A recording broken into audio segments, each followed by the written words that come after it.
عايز أبدأ مع حضرتك بالقلب وعلاقته بالعمر السني. ما قبل سن ال 35 وما بعد سن ال 35. ايه الفرق ما بين قلب العصفورة وقلب الفيل؟ مش بس عظام، كمان في القلب. اللعيب لما بيقع بيموت من ايه؟ بقلبه. واعرف مدرب الاحمال ده هو شغال معاه. شوف كريستيان إريكسون لما وقع في طبعاً. الملعب. الفرق الكبيرة بيبقى فيه متخصص لأمراض القلب. محدش مثلا من الأندية اتبع 1 2 3 4. مفيش حد هيلعب في اي لعبه خالص من غير فحص قلب رياضي، الموضوع منتهي. لعب الكاميرون مات ازاي وقوانين الفيفا اتغيرت ازاي، ما كل حاجه ليها حكايه.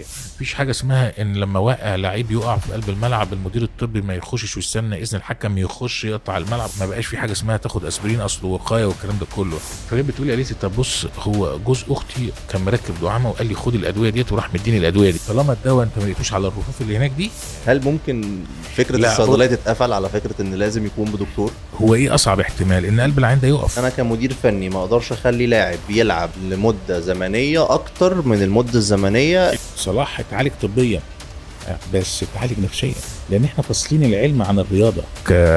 لعيب ياخد انسولين يلعب ولا ما يلعبش؟ مش اي حد يقول لك خد حاجه تاخدها.